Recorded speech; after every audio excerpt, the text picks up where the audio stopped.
with Engineer Abiodun Atta. Satellites in orbit is a lot. I remember growing up watching Cosmos on NTA then. Yes, that's when we knew there was anything like satellite up there. And we were able to realize it in Nigeria in 2006. We have our own satellite there. Like she said, her mother told, the girl's mother told her that it fell from the sky. That is misinformation, you know, coming from, you know, a point of not actually knowing what is going on. We have engineers being churned out of universities all the time, talented engineers, most of them japa, and make impact across the country, you know.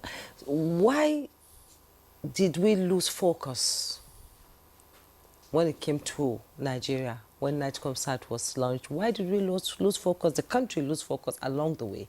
And the need for having satellite in orbit for Nigeria, I know we had one, then number two, and all that sort of diminished. Why did it happen like that? Thank you. So I think, I won't say the focus got lost along the line. We still have engineers in Nightcomsat, for example, who are managing Nigerian satellites completely, pure Nigerians. To interest you, you don't have expatriate managing Nigerian satellites. If you come to Nightcomsat, from the cleaner to the MD, all Nigerian breeds. So in terms of not having engineers, no, we have engineers in Nightcomsat who are dedicated engineers, foreign trained engineers actually anyway, but Nigerians doing that. Then the need for satellite, we can't do without satellite. Now, back in the days, there was a time people thought satellite was going to be an outdated technology because of the advent of microwave and fiber. But in 2024, satellite is now the most used form of communication, in most, especially in the militaries and some key areas and underserved regions. So there's no way Nigeria will not be part of, you know, the entities operating the satellite. Another thing we keep telling people is people are beginning to weaponize certain things, you know, nations. So Nigeria should and must have its own satellites for its own sovereign nations and its own entity as well. So for us, it's a no-brainer on why we need to keep investing in satellite technology, and also why we still need to have engineers, young engineers trained in satellite technology, because it's going to keep evolving like the MD says, until we get there. Now 5G is coming, IoTs are coming, there are so many technologies that are coming. And 5G is here already. More is coming. And then you'll be surprised that a lot of this will be hinged on satellite technology. So, but you can't, it's a very expensive venture having satellite in orbit. What's the level of partnership, you know, with other countries that would contribute to making it possible for us to have another one there that we're expecting, technically? So satellite technology is a very expensive venture. But if you look at most satellite companies right now, they're going into what is called joint ventures in most cases.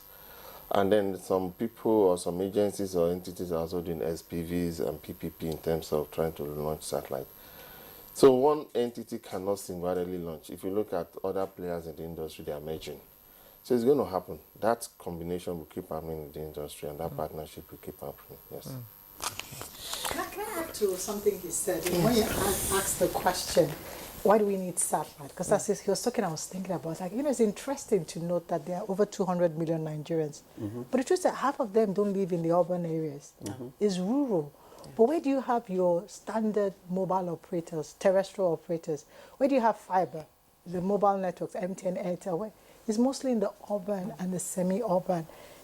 And it's just clear that commercially it's not always viable for these players to go to the rural areas.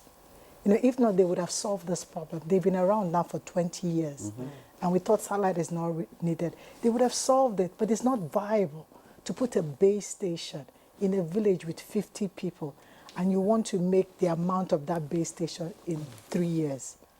So it's becoming clear you have to find other alternatives. It's not viable to run fiber from the city all the way to that village. Think of right of the way, cost of the infrastructure, and you land the village is 100 people. Now you want them to pay you for all the money you use to lay fiber. With satellite technology, you don't have that. It's that dish and that modem. If there's a sky, you put it there, you create that network for them.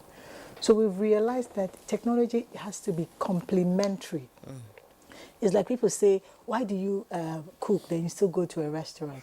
Because it's not every time you want to eat the food you cook, isn't it? You know, sometimes you want to complement it by trying something different. You know, I don't want to eat eba. I want to go and eat, I don't know, sushi or something. Yeah. So the same thing with technology is complementary, is layered.